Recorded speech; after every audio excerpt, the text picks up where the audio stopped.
Assalamu alaikum. I am Hasib Islam from Assam, India. I am currently doing a job in Bangalore. I eat chicken as well as mutton and other halal meat. I have a doubt regarding the shops from which I eat chicken and mutton, and do they sell halal chicken and mutton, as most of these shops, they are owned by non-Muslims.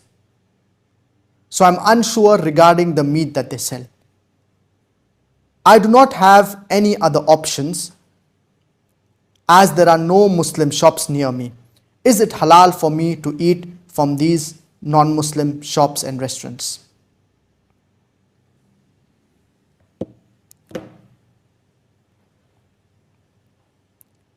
Allah subhanahu wa ta'ala says in the glorious Quran in Surah Al-An'am, chapter number 6, verse number 118. وَلَا وَكُلُوا مِمَّا ذُكِرَ اسْمُ اللَّهِ عَلَيْهِ, and eat on that which Allah's name has been taken. Eat of that on which Allah's name has been taken. Allah subhanahu wa ta'ala says in Surah Al-An'am, chapter number 6, verse number 121. وَلَا تَأْكُلُوا مِمَّا لَمْ يُذْكَرِ اسْمُ اللَّهِ عَلَيْهِ, and do not eat on that which Allah's name has not been taken. From these two verses of the glorious Quran, we understand that we Muslims are only permitted to eat the meat on which Allah's name has been taken.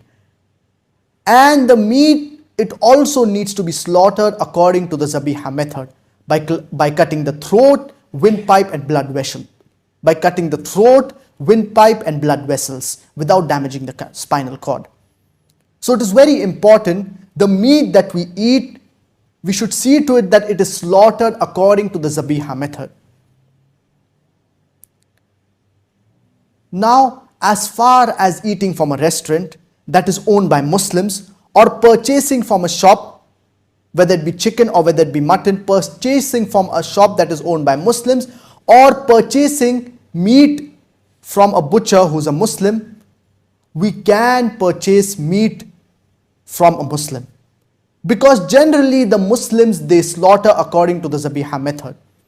And generally a Muslim is given the benefit of doubt.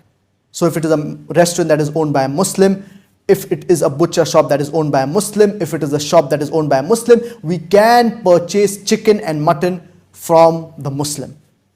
Because generally the Muslim is given the benefit of doubt. Unless we know that this Muslim, he's selling non-Zabiha meat. For example, in certain Western countries, Muslims who own certain restaurants, even though they are Muslims, yet they serve non-Zabiha meat in their restaurants. So in this situation, if we know that the meat, it is not slaughtered according to the Islamic method, that is the Zabiha method, we cannot eat this meat.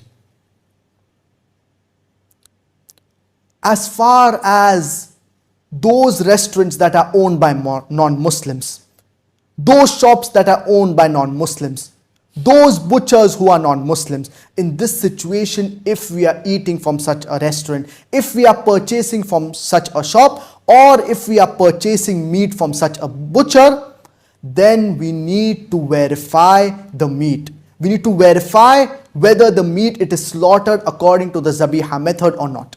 This is very important, because we are unaware how the non-Muslim has slaughtered the meat. We are unaware how the non-Muslim has slaughtered the animal.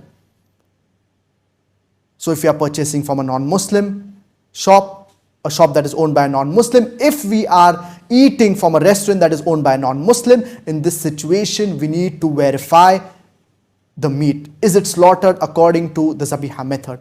And if we are going into a restaurant, or if we are eating food from a restaurant that is owned by a non-Muslim, we can very well ask the chef or the manager regarding the meat, is it halal or no? Is it slaughtered according to the Zabiha method? Just because we do not get halal meat, it does not give us permission, or it does not give permission to a Muslim to have non-Zabiha meat. If a person is in a city wherein there is no halal meat that is available, or there is no Zabiha meat that is available, so in this situation he should not have meat. He can have vegetarian food, he can have fish. But just because a person does not get halal meat, that does not give him the permission to have non-halal meat. It is not compulsory in Islam for a Muslim to have non-vegetarian food. And in fact, if a Muslim knows that non-zabiha meat is not available, if a Muslim knows that zabiha meat is not available in his city, and for the sake of Allah subhanahu wa ta'ala, he sacrifices eating non-vegetarian food because he knows that the meat, it is not slaughtered according to the zabiha method. So in this situation, he will get more reward from Allah subhanahu wa ta'ala. As far as Bombay is concerned, most of the butchers, majority of the butchers, 99% of the butchers in Bombay, they are Muslims. So they slaughter according to the zabiha method. As far as you have asked in your question regarding the meat that is served by the non-Muslims, and as far as Bangalore is concerned, I am not aware regarding Bangalore, regarding the butchers, are the majority butchers Muslims or not. But if the butchers are Muslims, there is no problem, inshallah. If they are non-Muslims, you need to verify the meat, and you need to ask the butcher whether the meat that he is selling, is it halal or no. The same is the case with restaurants that are owned by non-Muslims. It is very important that we verify the meat that is served in these restaurants that are owned by non-Muslims. So I hope that answers your question.